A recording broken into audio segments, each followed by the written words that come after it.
जोराबार block में press वार्ता की गई, जहां मीडिया के सवालों का जवाब देते हुए जितेंद्र कुमार कुशवाहा ने बताया कि श्री राम इंफ्रासिटी का फाउंडर मेंबर हूं और अपनी 3 कंस्ट्रक्शन कंपनियां हैं। श्री राम इंफ्रासिटी के साथ साथ प्लैटिनम इंफ्राटेक भी एक कंपनी है और साथ ही श्री अनन्या बिल्डर्स भी है। ये तीनों अलग अलग कंपनियां हैं। कंपनियां तीनों एक साथ में काम करती हैं। हमारा कंस्ट्रक्शन लखनऊ और गोरखपुर दोनों जगहों पर है। जमीनों को किसानों से खरीदना और आपको डेवलपमेंट करने के लिए प्रोवाइड करना। दरअसल हम लोगों को सस्ते दामों पर उनका आवास उपलब्ध कराना चाहते हैं। इस अवसर पर संजय सिंह, सीपी सिंह, संतोष सिंह इत्यादि आदि लोग उपस्थित थे। ये सुनते हैं फाउंडर मेंबर जितेंद्र कुमार कुशवाहा की जुबानी श्री दिव्य आरोग्य धाम के बारे में क्या कुछ कह रहे हैं। जितेंद्र कुमार कुशवाहा श्री राम इंफ्रासिटीज का फाउंडर मेंबर हूँ और अपनी 3 कंस्ट्रक्शन कंपनियाँ हैं। श्री राम इंफ्रासिटी के साथ साथ हमारा प्लैटिनम इंफ्राटेक भी एक कंपनी है और साथ में श्री अनन्या बिल्डर्स भी है। ये तीनों अलग अलग कंपनियाँ हैं। कंपनियाँ तीनों एक साथ काम करती हैं। जैसे कि श्री अनन्या बिल्डर्स जो हमारी कंपनी है उसका कंस्ट्रक्शन का काम है। हमारा कंस्ट्रक्शन लखनऊ और गोरखपुर दोनों जगहों पर है। प्लैटिनम इंफ्राटेक हमारे साइट को डेवलपमेंट का काम करती है और श्री राम इंफ्रासिटी जो हमारा विंग है ये ज़मीन प्रोवाइड कराती है।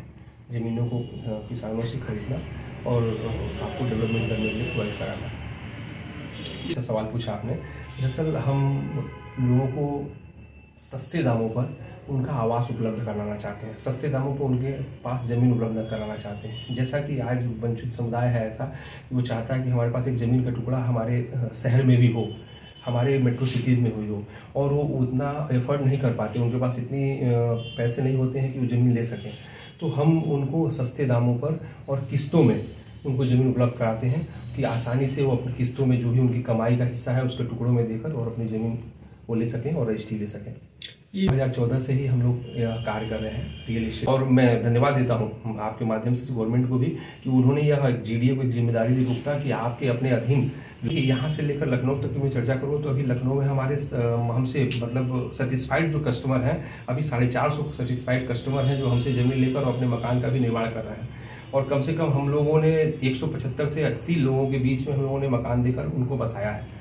हम गोरखपुर में भी कंस्ट्रक्शन का काम कर रहे थे, पर गवर्नमेंट के रूल्स के हिसाब से जो चीज़ें आई हैं उसके अधीन करना है, तो अभी वो पेपर हमारी चीज़ें सबमिट हैं, उसके हिसाब से ही वो करेंगे। अभी हमारा जो साइड हमारा मोतीराम अड्डा के पास में है, वहाँ पर देखिए हम फ्लैट भी बनाएंगे, छोटे छोटे आवास भी बनाएंगे।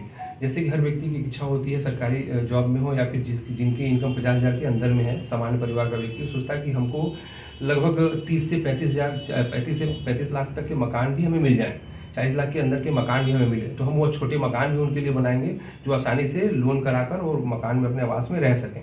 दूसरी चीज़, आपने जो फ्लैट की चर्चा की है, फ्लैट का हमारा काम लगभग 2 से 3 सालों के बीच में शुरू हो जाएगा और ये सारी चीज़ें भी एज पर रेरा गवर्नमेंट के रूल्स के हिसाब से होंगी। और देने के साथ साथ हम प्रमुख काम करने जा रहे हैं श्री दिव्य आरोग्य धाम से संबंधित। हम आपको इस देखिए हमारा जो भी काम है आपने देखा होगा, जैसे मैंने आपको दिया कि श्री राम इंफ्रासिटी नाम बताया, श्री अनन्या बिल्डर्स बताया, और इसी के साथ में हम जो श्री दिव्य आरोग्य धाम शुरू करना चाहते हैं। श्री हमारे लिए एक शुभ मानिए या फिर हमारे सात्विक चीज़ों को मानिए, इस नाम से ही हम सब कुछ करते हैं। तो श्री दिव्य आरोग्य धाम भी हम यहाँ करने जा रहे हैं, जिसका कार्य अभी 15 जनवरी से शुरू हो जाएगा, जिसके निर्माण का कार्य 15 जनवरी शुरू होगा। 17 तारीख को एक हम बहुत अच्छा प्रोग्राम गोरखपुर में करने जा रहे हैं, जिससे लोगों को जागरूक करें।